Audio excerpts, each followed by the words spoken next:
حضرت حسین ابن علی علیہ السلام کی شہادت کی خبر ملی تو پتھر پر اپنے سر کو مارنے لگا اور اس قدر زخمی ہوا کہ خون سے لہو لہان ہو کر بے ہوش ہو گیا۔ وہ اس وقت قید میں تھا۔ اس نے یہ قسم کھائی کہ جس وقت وہ قید سے رہا ہو کر باہر نکلے گا، حکم خدا سے تمام دشمنان آل محمد اور کربلا میں شامل ایک ایک یزیدیوں کو اس طرح قتل کرے گا کہ لوگوں کو بخت نصر کا قتل یاد آ جائے گا، یعنی جس طرح بخت نصر نے قتل یحییٰ بن زکریا کی وجہ سے بے شمار قتل کیا، اسی طرح حسین ابن علی کی اس نے بقول امام ابن کثیر قتل حسین کا بدلہ لے کر مسلمانوں کے کلیجوں کو ٹھنڈک پہنچائی۔ مختار بن ابو عبید ثقفی کا تعلق عرب کے مشہور قبیلہ بنو ثقیف سے تھا۔ اس کی کنیت ابو اسحاق اور لقب کیسان تھا۔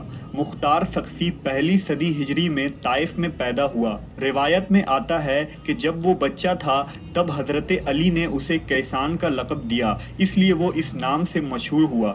مختار ثقفی صحابی رسول حضرت ابو عبید کا بیٹا تھا، جو حضرت عمر رضی اللہ تعالیٰ عنہ کے خلافت میں جنگ قادسیہ میں بہادری سے لڑتے ہوئے شہید ہوئے۔ مختار کے چچا سعد بن مسعود ثقفی حضرت علی کی خلافت میں مدائن کے والی تھے۔ غرض یہ کہ مختار کا نام و نسب اور تعارف غیر معمولی تھا۔ مختار کے ابتدائی زندگی کے متعلق زیادہ جانکاری نہیں ملتی، البتہ وہ کم عمری میں ہی جہاد میں شریک ہونے کی خواہش رکھتا تھا اور خوارج کے خلاف جنگوں میں بھی حضرت علی کا حمایتی رہا۔ روایتوں میں یہ بھی آتا ہے کہ حضرت معاویہ رضی اللہ تعالیٰ عنہ کی حکومت میں مختار بصرہ کے لوگوں کو امام حسین کی بیعت کی دعوت دیتا تھا، لہٰذا بطور سزا اسے کوڑے بھی لگائے گئے اور طائف واپس بھیج دیا گیا۔ مختار ابتدا سے ہی محب اہل بیت میں سے تھا اور آل محمد پر جان و مال قربان کرنے کے لیے حاضر رہتا۔ جب حضرت امام حسین علیہ السلام کی طرف سے حضرت مسلم بن عقیل اور ہانی بن عروہ کو کوفہ بھیجا گیا تو ان کی مدد کے جرم میں یزید کے ظالم گورنر عبید اللہ ابن زیاد نے مختار کو قید کر دیا۔ پھر کچھ ماہ بعد حضرت ابن عمر رضی اللہ تعالیٰ عنہ کے سفارش سے یزید نے مختار کو رہا کرنے کا حکم دیا۔ رہائی کے بعد مختار کے زندگی کا ایک ہی مقصد تھا کہ اسے اتنی عمر مل جائے کہ اس سرزمین پر موجود ہر اس شخص کو قتل کرے جو کربلا میں امام حسین کے خلاف یزیدی لشکر میں شامل تھا۔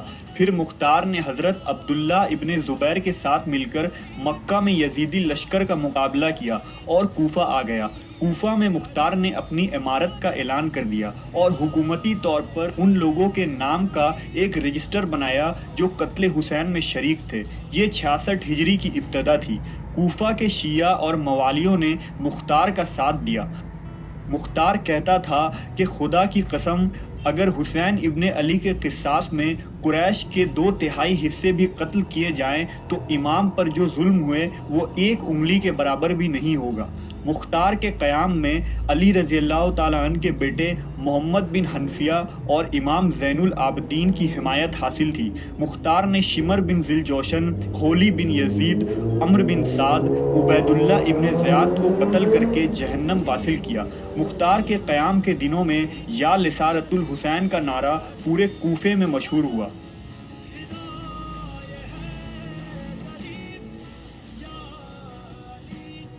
اپنے مقصد حیات مکمل کرنے کے بعد مختار نے بارگاہ خداوندی میں شکر ادا کیا اور اب اسے زندگی یا حکومت سے کوئی سروکار نہ رہا۔ پھر 67 ہجری میں مصعب بن زبیر نے کوفہ پر حملہ کر کے مختار اور اس کے ساتھیوں کو بڑی بے رحمی سے شہید کر دیا۔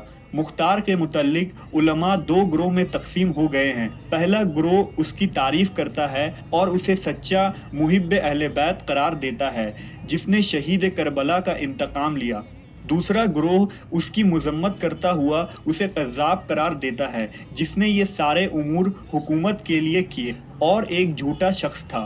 مورخین میں امام ابن اسیر، امام ابن خلدون وغیرہ مختار کی مخالفت کرتے ہیں۔ نے مختار کی شخصیت کو ایک متنازع خیز شخصیت بنا دیا ہے۔ مختار ثقفی کے متعلق آپ کی کیا رائے ہے؟ کمنٹ سیکشن میں ضرور بتائیں۔ شکریہ۔